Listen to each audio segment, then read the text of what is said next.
Hello, everyone, and welcome. On behalf of SagePresage Consulting, I welcome you all to our webinar, An Emerging Era of Power Women 3, Reshaping Security, Risk, Compliance, and Resilience Frontiers. Every year, we bring together diverse voices from across geographies and functions, talking about their experiences and sharing their stories, inspiring others, and making way for equal opportunity and gender equity. Let's look at what's lined up for today. So we'll first start with the, a little bit of updates and contextual relevance on the conference itself, which will be followed by a roundtable. And we are sincerely honored to have distinguished speakers from 4 different continents, all the way from US to Australia, really. I sincerely express my gratitude to all participants for their enthusiasm to participate even during the odd hours across various time zones. We look forward to diverse, perspectives and insights from the leaders, professionals, and experts in their respective domains. And we'll end with some closing remarks from our end. So let's move forward. We at SagePresage, we want to bring about a divergence in the risk management domain, and our endeavor is to create safe, secure, resilient, and compliant workplaces. Our core values, respect, integrity, collaboration, and partnership, as well as balance, is a reflection of what we stand for. We also believe in equal opportunity and gender equity, and we sincerely feel that everybody should be given equal chance on merit and should not be driven by or impacted by any biases. We are a holistic risk management company, and we help businesses identify and assess risk and help mitigate those, by providing risk mitigation solutions and measures. Our services include solutions in the area of safety, security, cybersecurity, investigative services, due diligence, audits and assessment, market entry support, market research, ethics and compliance, fraud risk management, forensics, and many more. Today, we'll delve into the critical aspects of gender equity within our industry and beyond. So while gender parity has always been a challenge, there was a further dip in women participation due to COVID in the year 2019-20, because the already vulnerable women section was getting more impacted. However, women have been, re-entering the workforce at a slightly higher rate than men ever since then, resulting in a modest recovery in the gender parity, I would say. Still, across sectors, if you can notice, there is this gap that exists in terms of gender equity, barring a few. And as we kind of, move up the ladder, you notice the drop to the top phenomenon, essentially certain degree of drop that exists across sectors for the senior levels, as we move up in seniority. What is also interesting to find is that there is a wage gap for the same work being done by male and female, and it exists across sectors. Though we notice in many cases, the sectors where women participation is higher, the wage gap is also lesser. And if you look on the right side of the table, these are the statistics from more evolved market of US. And you can see that still there's a gap across sectors in terms of the pay band, and after a certain level of pay band, you don't find any competition from women. So clearly, the issue or the problem is the gender gap, and also there's equal opportunity, which is not being given to the female counterpart. And then the third aspect is the wage gap, which is there. Let's look at the security domain. Even for uniform military, police, justice, and correction personnel, there are about 8% of females. The impact of diversity and inclusion for peacekeeping can be so critical, as we know, from community outreach to empowering society at large, being the role models for different, vulnerable and impacted sections of the society. Another interesting statistics, I think, is that of women in cybersecurity domain. And as you can see across regions, the representation is so much lesser. Again, as we move up the ladder, we go up the career positions. We see the same story of lesser percentage. There was also a study done by Boston Consulting on the barriers which are there for empowering, women in terms of the cybersecurity domain. And those four critical areas they've identified are retention, advancement, recruitment, and pipeline. So there has to be a lot of work done, in terms of not only gender gap, but also skill gap to be taken care of. And we also have, today with us, Alicio from, who's a global talent lead, and I look forward to his views on these four aspects, definitely. Uh, Even for the emerging tech areas like AI, we notice that the female representation across sectors is much lesser than men. And I've always emphasized, I would say, that the fourth industrial revolution, to attain its full potential, it needs to have, diversity in place. Otherwise, we're not doing justice to humanity at all. So all the statistics that we've seen here are actually the outcomes, but the root cause lie in more fundamental considerations or issues like biases, both conscious as well as subconscious, the rigid social norms which are there, and they also form the foundation for such disparity in different ways across societies and geographies. So a change actually needs to happen at the root cause level so that the outcomes are favorable for all.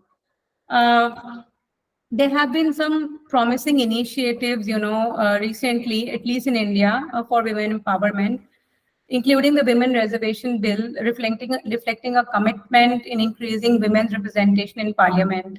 The thrust for Nari Shakti or woman power, showcased in the events like Republic Day celebration, wherein the central theme was Nari Shakti itself. We've also seen the role of women in recent defense missions like Agni 5, the space missions like ISRO's Aditya L1, Chandrayaan, Mars mission, emphasizing the active role of women in across various domains. Uh, the government-led campaigns and initiatives in emerging technology areas further demonstrate commitment to gender equality.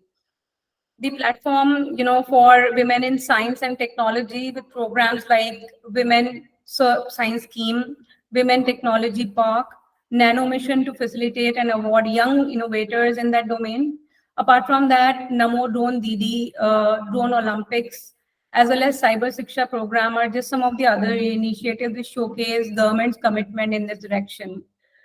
There are a number of global platforms and programs which are being formulated, from global, perspective, which is both at the country level as well as independent forums which are there, promoting and enabling diversity and inclusion in security, risk compliance, and resilience domains. Programs like e-safety portal, cyber first girls competition, GRC awards, women in nanotechnology, programs under Australian government, Singaporean government, US and Japan, are just some of the initiatives which are mentioned here. We at SagePresage are also doing our bit in terms of helping, making it a better place or workplaces for women, with multiple endeavors in the area of women's safety, like trainings and workshops for self-defense, travel safety program for women, cyber safety program for women, security while on their travel, also business travel, that is to say, also creating policies and processes, which are more gender neutral, and they can help create safe environment for all. Reviewing social media policies, security and travel policies, ethics and code of conduct being designed in such a way to ensure gender sensitization and inclusion, to create positive, healthier, and safe environment. We also help manage compliances around prevention on sexual harassment and many other compliances, including being the neutral third eye as an investigations partner in whistleblowing incidents and otherwise.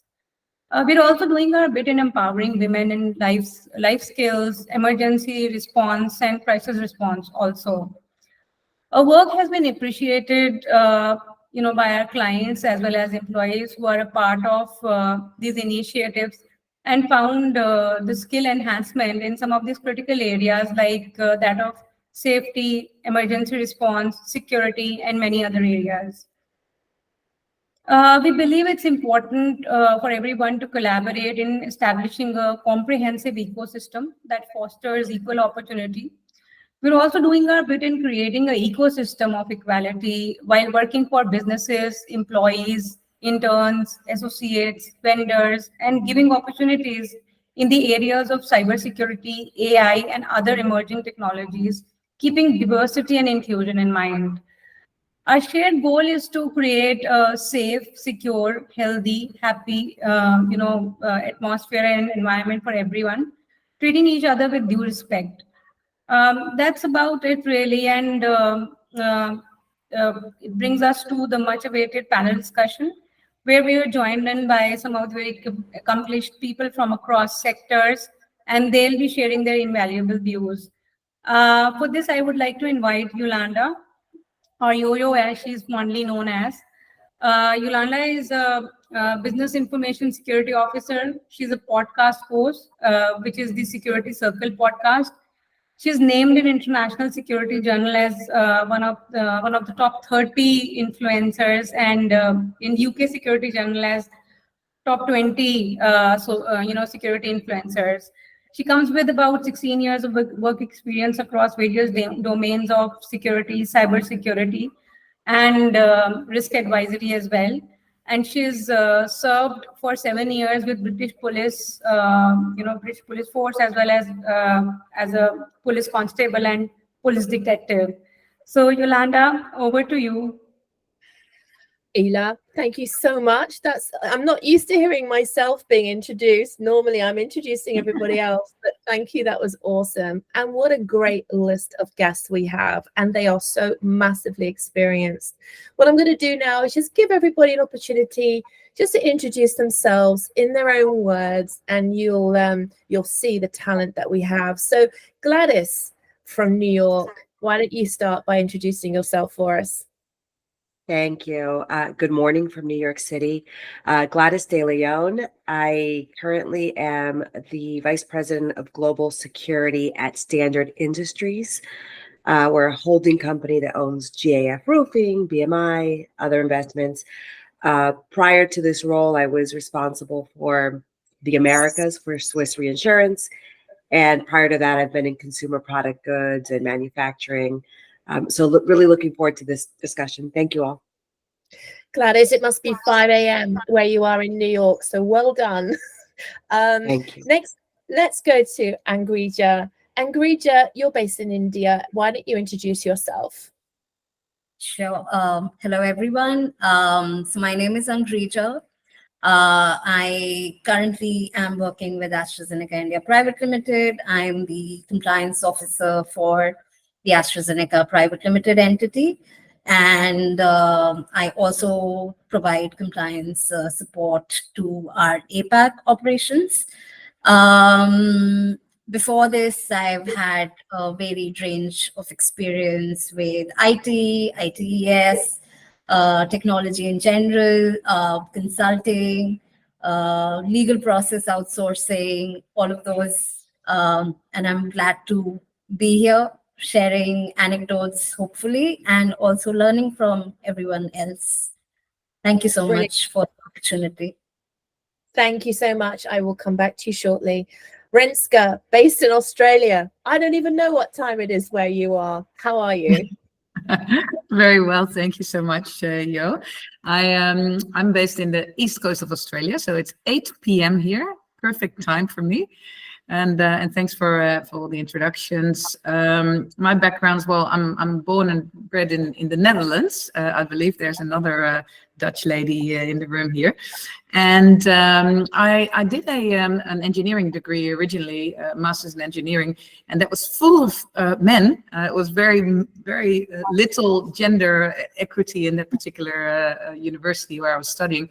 So I grew up with the concept of oh, well, maybe you're sometimes the one single person out. And I guess I tried to really look at the benefits of that instead of seeing that as a problem.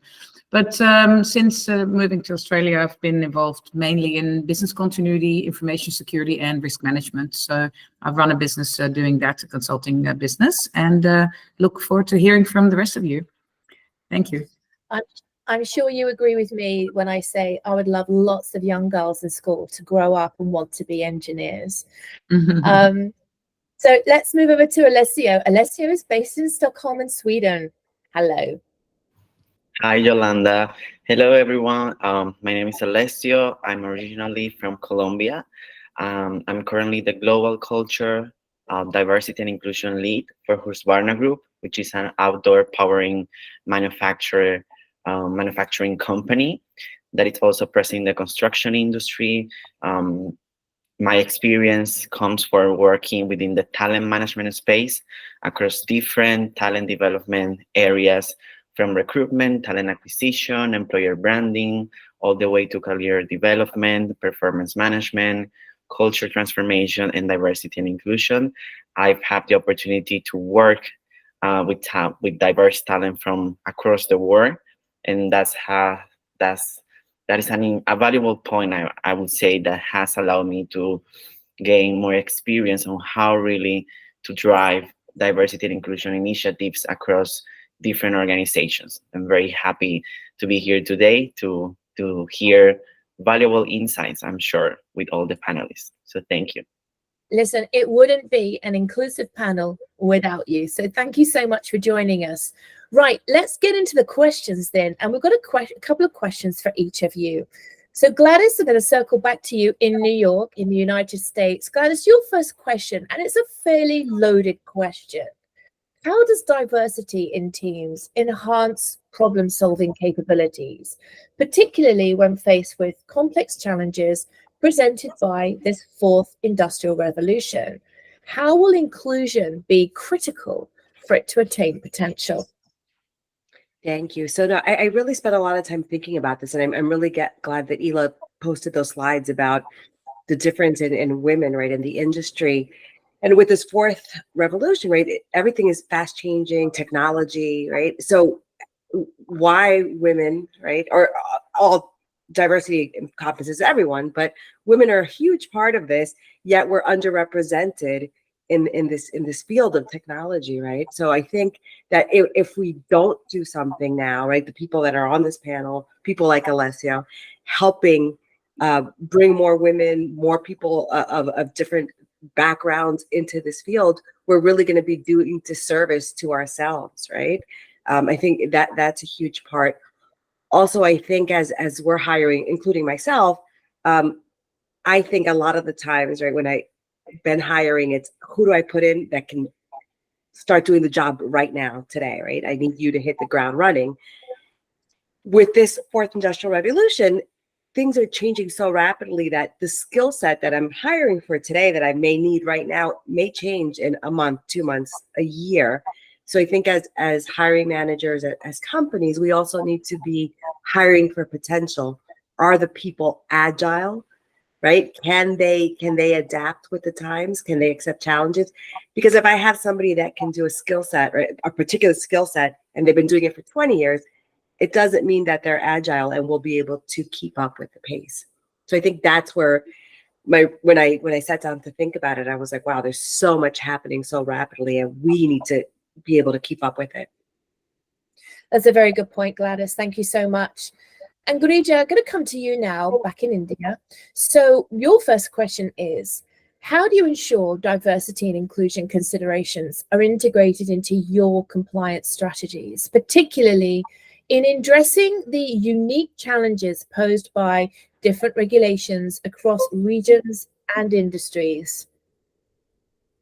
So I think what I've seen in my previous companies, and I continue to see in AstraZeneca specifically, is that there is a conscious effort in terms of leadership, to give proper representation to women, considering that half the population in the world is women, right? I've seen, women leadership specifically in all the companies that I've worked for, making those conscious, decisions to hire women and just generally people from historically marginalized communities, because we feel that we come up with a very unique perspective with every element of diversity.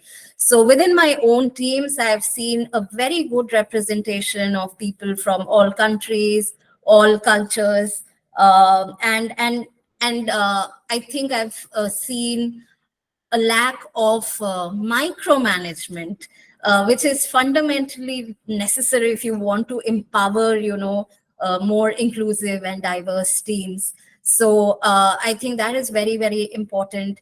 And to kind of give clear guidance to our hiring managers, as well as to talent acquisition team, specifically in India, for example, right?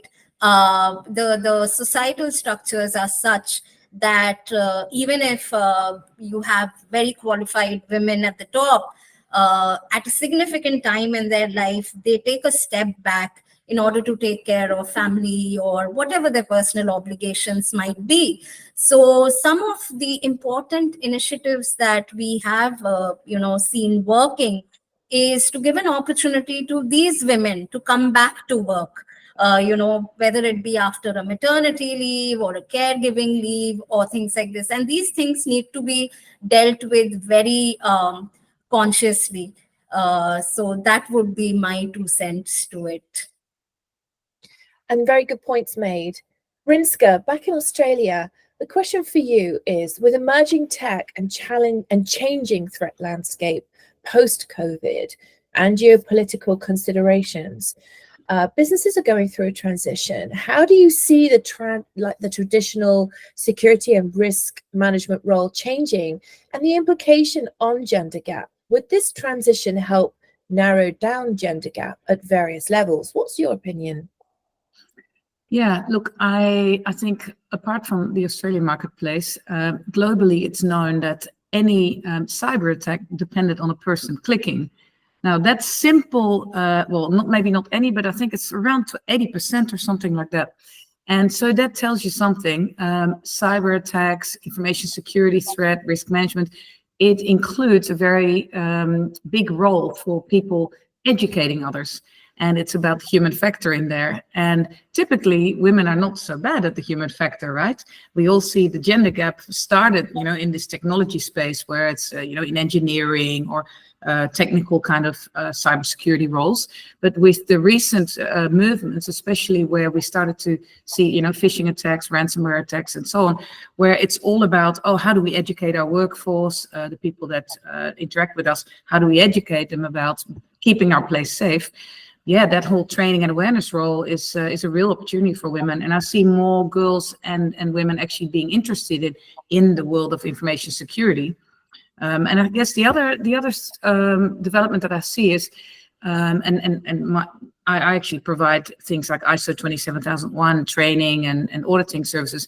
They're actually more popular around me now in organizations, especially in the upper levels of management. They're more seen as something valuable than pure technical controls.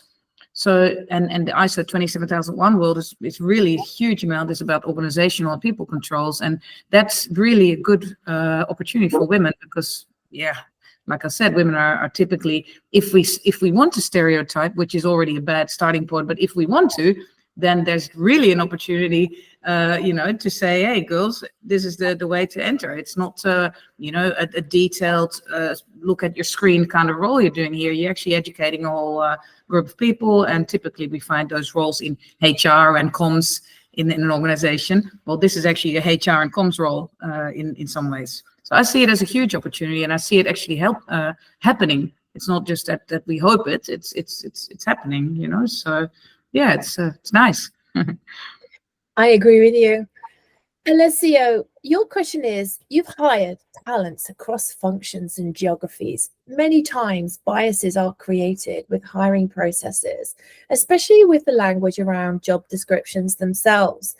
Do you make a conscious effort to work towards equitable environment, especially in the area of risk and resilience, security and compliance? And I have to say, I've had to bring up talent specialists myself to say, look, this language is specifically targeted towards men, especially, and from my own personal experience, I've looked at job descriptions and thought, they don't want a woman, they want a man for this, because I'm feeling like I'm already inadequate, though I can meet all of the criteria.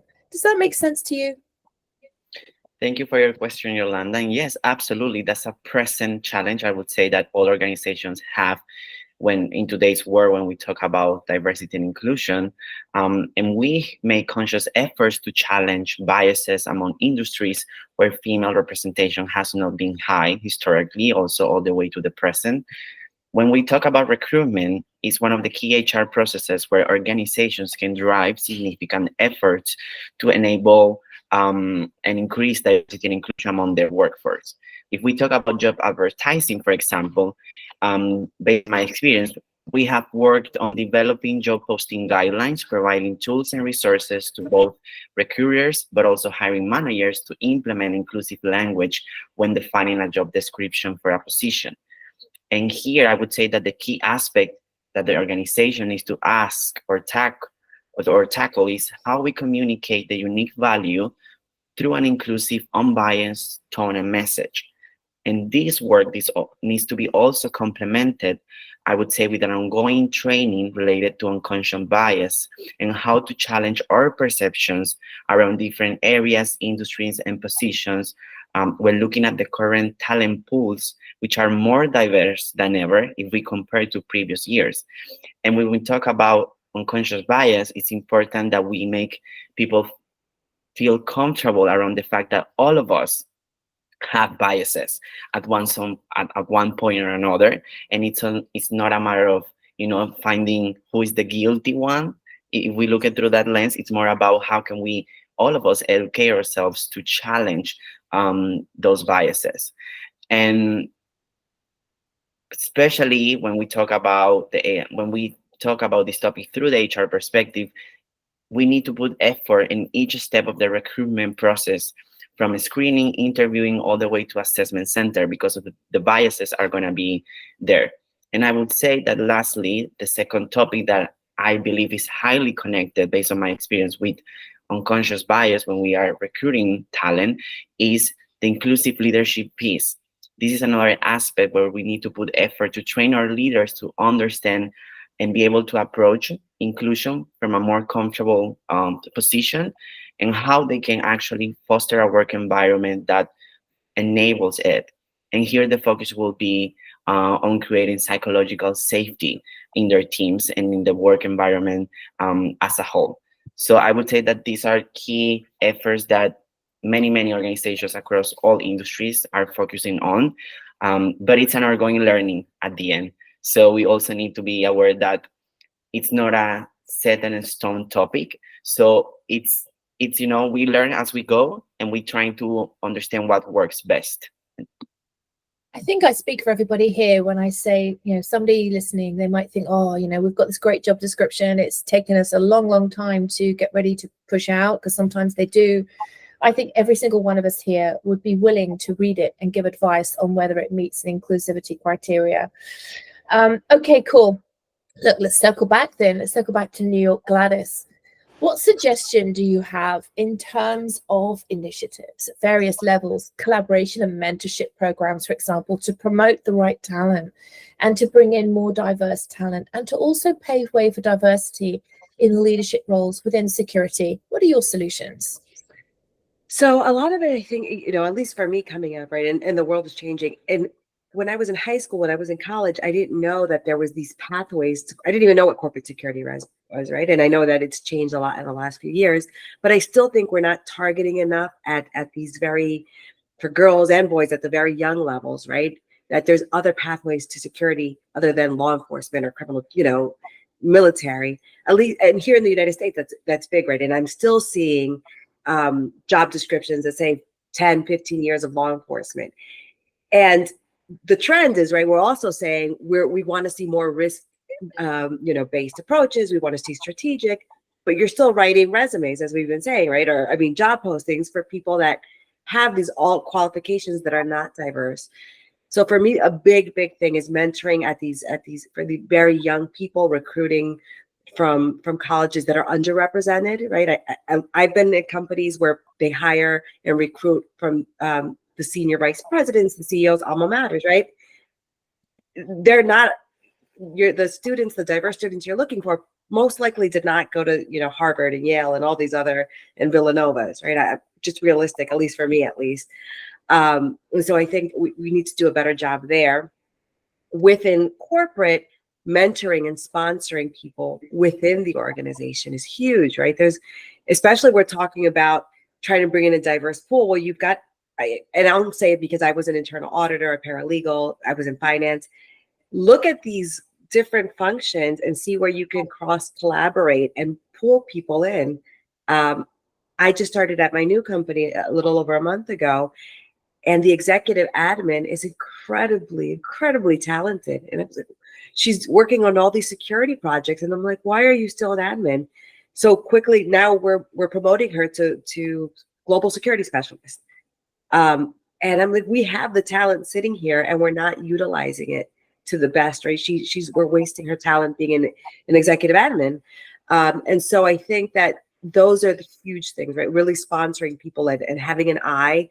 This person is really good at projects, but I don't want them sitting there doing a project forever. Like I'm seeing her as potential to be a regional security manager, right? Eventually to be in my position, and she has the drive for it. So I think we as leaders need to push that and push it to the higher levels as well, right? Because we're the ones that have that contact with the C-suite. And if we're not pushing that agenda, nobody else is going to do it. Yeah, you're right. And I feel like we all have the responsibility to leave the ladder down. Like somebody said to me recently, they had a very disenfranchised young adult in higher education. They didn't know what they wanted to do with their life, but they couldn't take their eyes off their mobile phone. And so they said to them, see that phone in your hand? There's apps, that's engineering. And you see the phone, that's engineering. And that very conversation inspired that individual to say, I want to be an engineer. And I think sometimes we have to change our language. And Grija, about changing language, as a leader in compliance and governance and risk and management, how do you actively champion gender equity within your domain? Specifically, share some strategies you've employed to promote equal opportunities, and how do you address challenges to foster an inclusive environment? I think the big part about initiatives in India specifically, right? The major challenge is that we have all these conversations centered about women empowerment and gender empowerment in general, but we happen to leave the male perspective out of it. So I have seen, events and initiatives which are, of course, focused on women, but we forget to include the men in that conversation. And a large part of so much of, lack of awareness and and a presence of this huge amount of bias is that the men are left out of the conversation, so they don't really know or appreciate the need for these initiatives. So a lot of time in the boardroom or even in other conversations, when you bring up the topic of, say, for example, diversity hiring, people think that diversity is equal to being inefficient.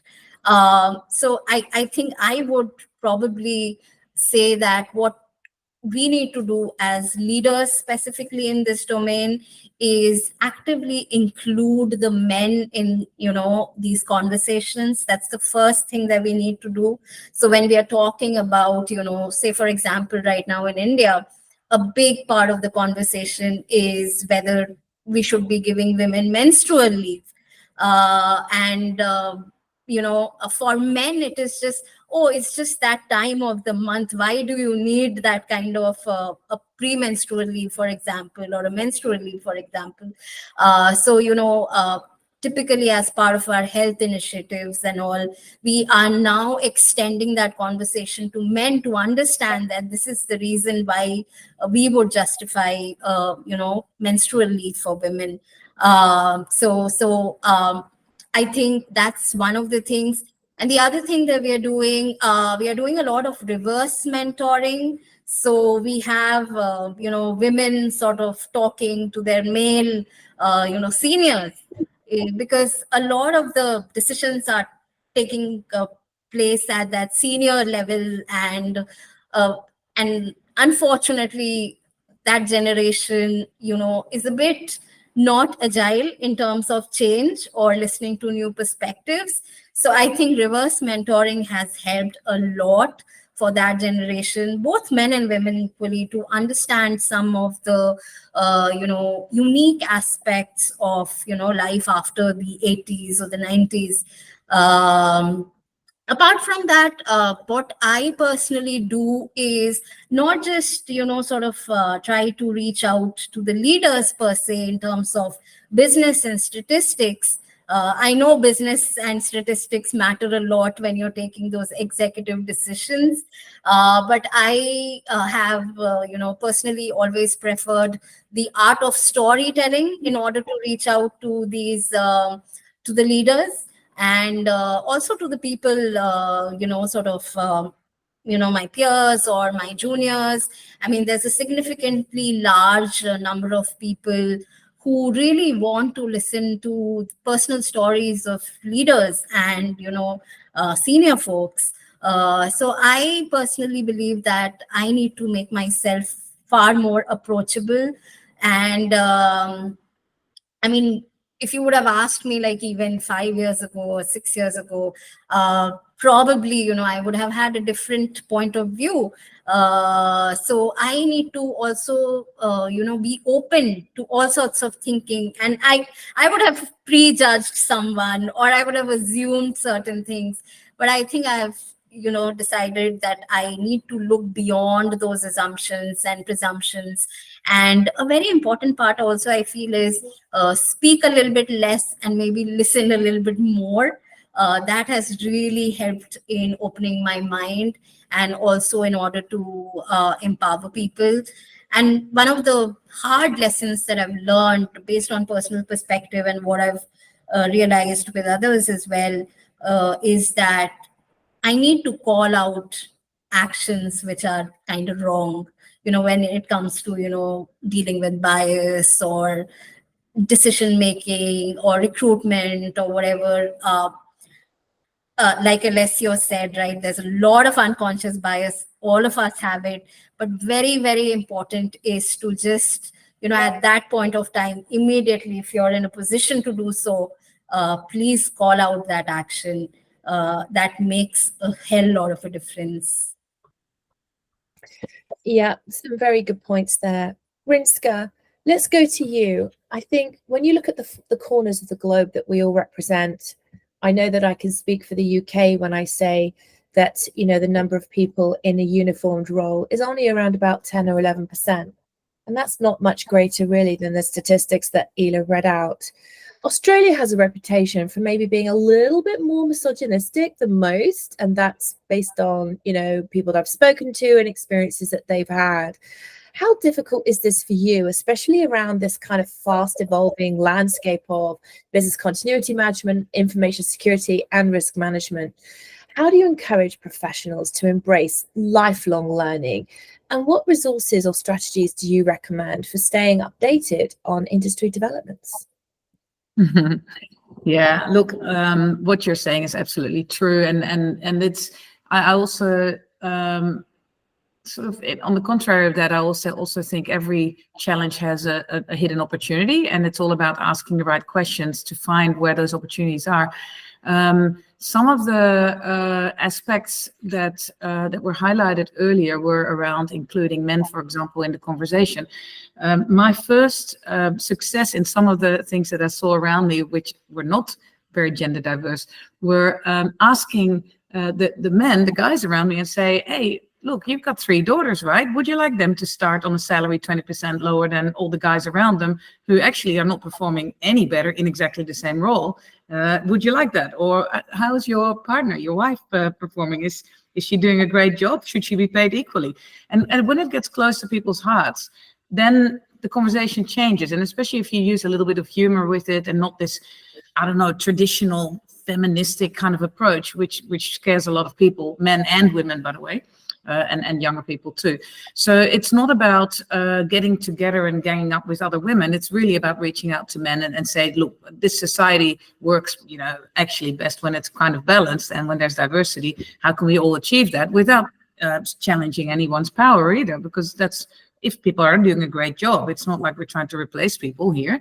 It's about starting from some groundwork to get people, for example, women interested in those technical fields and so on. And lifelong learning, I mean, it always sounds like, oh, we need to study things or, look at LinkedIn discussions. Of course, they're all very helpful and webinars like this, of course, are part of that game as well.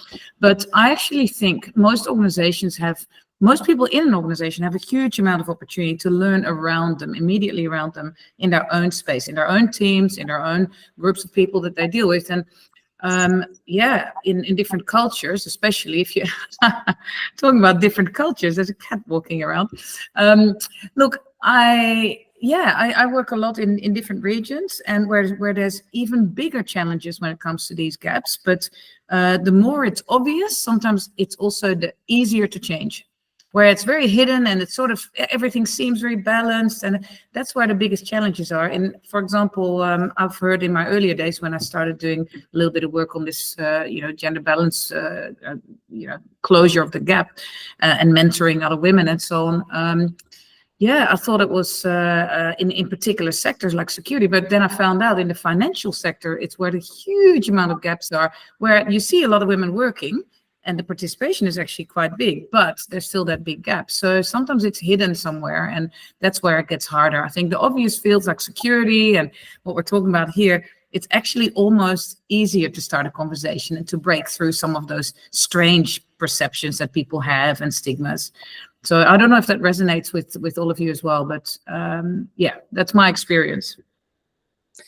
Okay, so before I go on to Alessio, we've got time for one more question around Robin. So I'm just going to give you a heads up so you can prep for this question. The question is going to be, if you could go back and talk to yourself 10 years ago, what would you tell yourself?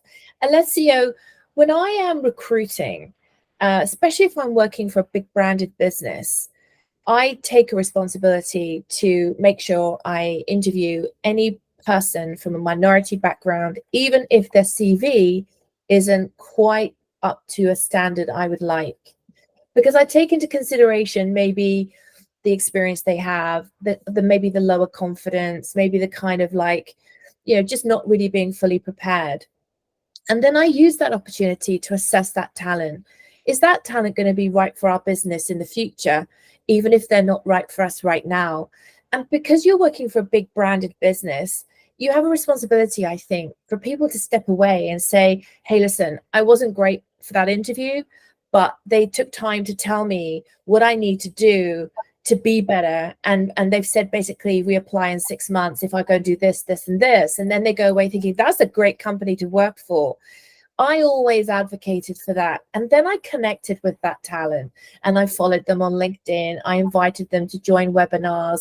I got them actively involved. And I started to kind of nurture this future. That's just personally something that I did.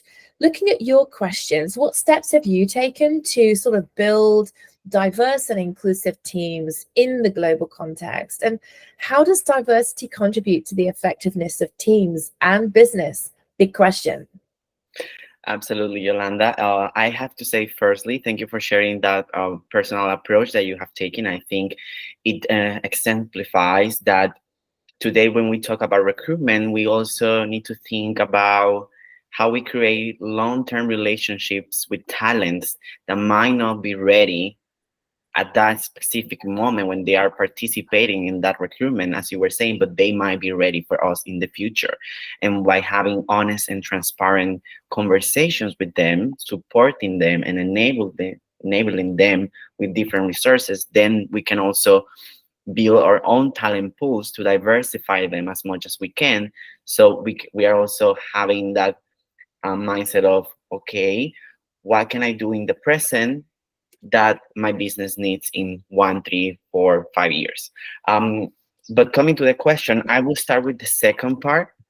I would say when we talk about diversity and inclusion, one of the first aspects for organizations to identify and to bring to the conversation is how it adds business value. And there is a specific scientific research that shows how more diverse and inclusive teams perform better in comparison to more homogeneous teams, mainly to the fact that when diverse profiles, backgrounds, life and professional experiences, cultures, perspectives are brought into the table, decision-making processes become more efficient, and they are actually driven by a principle of innovation and challenging immediate, most common solutions or perspective. So that means that the ability for an organization to be more flexible and agile to align with the ongoing constant changes of today's world, it's going to be impacted by that work around diversity and inclusion. And if I were to summarize key D&I efforts and activities that both organizations and leaders from all seniority levels can and should drive, including my own experience, I would put in the following. First, create awareness around the topic. Why is this an important conversation, both in society but also in business? Having that clarity of what diversity and inclusion means for your organization, for you as a leader, but also as a human, connecting all those dots. And in my experience, having different types of activities with your teams across the organization to present that topic and enable reflective conversations that allow all members to bring it into the daily work environment dynamics is crucial. For example, a workshop, a lunch and learn, using conversational cards to break the ice and make people feel more comfortable with talking about diversity and inclusion. The second one will be identify the key areas where biases are happening when we look at the overall employee life cycle, let's say the career path and opportunities and the development that we can provide to all people that are part of an organization. Mitigating those biases is a fundamental step because it's, as I said at the beginning, it's an ongoing learning process. It's not that you learn how to overcome a bias forever. You need to train yourself, your brain constantly to be able to achieve that. So looking at, the overall HR processes that the industry has today, recruitment, performance review, succession planning, for example, is key. Mentorship, as we were mentioning before, coaching programs, and so on. And the last one will be, I would say, how do we create behavioral change through tailored learning and development efforts across all areas of an organization? Because in today's world, learning is a fundamental piece when one is talking about fostering change and new behaviors. So diversity and inclusion, as I said at the beginning, is an ongoing learning journey. And by creating continuous learning environments for people, when we talk about tools, resources, both in a digital but also a physical landscape, we can provide people with the necessary opportunities to educate themselves and grow. And from an organizational point of view, to keep ourselves updated with the new trends and how we can always make sure that that learning offering that we have, it's aligned to the diverse backgrounds and needs that we have in the organization. And in that way, we can actually set ourselves for success when looking through that lens. Well, there you'll have it. Connect with Alessio on LinkedIn. Alessio, while you were talking, you were inspiring me because I was thinking also, like, I think it's really important and I know that we all see through the right lens, but for those people that don't see through the right lens, we have to kind of imagine what it's like to be a minority and to go for a job interview. So one of the things that I did was when I looked at the job description, I would try and match the nationality of that person or the gender. as much as possible, so that there was somebody on the interview panel that maybe resembled them in some way that they could identify with. And I was quite short of women, and sometimes I would put my trans woman in the interview panel. Not only would she get loads of experience, and I would serve as a good role model to encourage people to learn the correct process and how to conduct interviews properly, which is important. But I saw minorities being interviewed, and I knew they were thinking, wow, if this is an organization that openly supports trans women, I know they're going to accept me. And I think it's really important in all of our journeys to look at what is going through that person's mind and trying to understand how we can make them feel accepted and comfortable and normal. Right, so this is the last question, and this is a quick one. Just to finish up today, I'm going to come back right round to Gladys in New York. I'm sure you've probably been thinking, what would I say to myself 10 years ago that I wish I had the opportunity to do that? Gladys, what's your answer? I would have told myself to take some cyber classes. I'm so lost. Seriously, honestly, that I would have told myself take some technology cyber classes. You know, it's just not my forte, but I wish I would have known more about that and what was coming. Excellent. Gladys, would you tell yourself to do anything differently than you have done in your career? Yeah, so really what you said and what Alessia was saying. So I would have told myself that, that I was enough. I'm a strong, intelligent Hispanic woman, and I am what companies need in the future.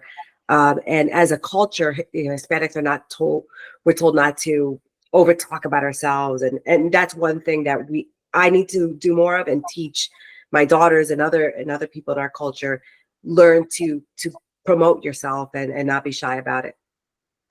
Absolutely. And Grija, what would you go back and say to yourself 10 years ago? I think there are two things that I would like to tell myself. First is never let anyone else decide your worth, whether it be self-worth, or confidence or anything. And the other thing is that I think 10 years ago, I don't even have to look back 10 years ago. I can probably, just say that even yesterday while I was looking at my Insta feed or my LinkedIn feed, I'd be thinking to myself, why can't I be a little bit more like this person, So I think I need to tell myself more often that I am enough. That person is where they are supposed to be. I am where I'm supposed to be, and that is perfect for me. So yeah, these are the two things that I would like to tell myself. I'm sure that we're all resonating with you. Brinska, if you could go back 10 years ago, what would you be telling yourself now? It's not always important to be liked. It's better to achieve stuff and cut through some of the things you don't like and actually say something. I think that's what Grija was saying as well. Just having the courage to say, no, this is not working. Yeah. So yeah. Mm. I know from my own personal perspective, I would probably not stay in toxic environments as long as I did, trying to make the change that I believe needed to happen. I think sometimes we have to accept some environments are fairly toxic and to leave them and to have the confidence to do that. I think when you get older and you look back, life is so short that you look back and you think, why did I waste so much time in that company? I was miserable because I was trying to change the world from the inside, and sometimes it just doesn't want to change. Alessio, what would you say to yourself 10 years ago? I would say to myself, first, surround yourself with as much as different people than you in your, all of your dimensions in life, personal life, professional life, university, because I believe that that's when you can have empathy, when you can be able to resonate with other human experience, getting to know different perspectives, challenging your own, and just thinking, what if? The world is full of possibilities. I don't believe there is only one answer for everything. There are many, many. And I think that's highly valuable in today's professional landscape. And in that way, I would say you are already ticking a tremendous box if you think it in that way. So definitely that. And the second one will be know when to let go, as a little bit as you were saying, Yolanda. I think that sometimes we consider so much aspects in when we are in a working environment, being part of an organization, having, you know, that sense of gratefulness for the opportunities that organization might have given to you.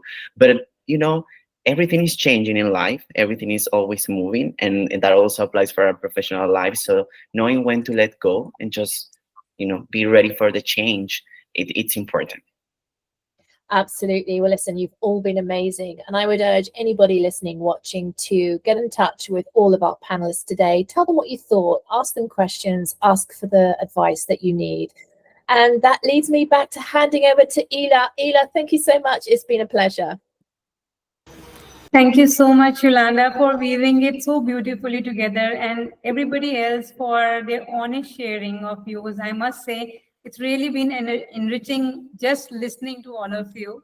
A lot of key takeaways from for me also, whether it's Gladys talking about identifying and mobilizing talent correctly, whether it's Angrija talking about reverse mentoring, being cognizant of the realistic challenge, need for empowering colleagues and everyone. And also Rinske talking about human factor, the importance of reaching out. So practical advice, I would say. And Elisio, some very interesting perspective from you on inclusive leadership, on how to handle own biases, the ROI that the diverse teams bring and everything. So thank you, everyone. I think it's been such an enriching experience for me. If anybody has any questions, please feel free to ask. We are still here, and you've got everyone here right now.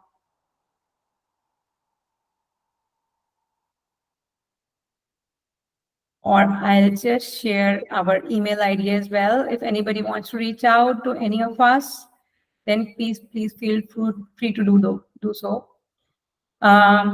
I think if nobody has a question, then I think we can conclude. I think it's been some wonderful exchange of views and invaluable perspectives, really coming from all the panelists. I think D&I is it is to be done in a true spirit. It is a shared goal and responsibility for us all, and let's keep working towards it together with similar initiatives in whatever way we can.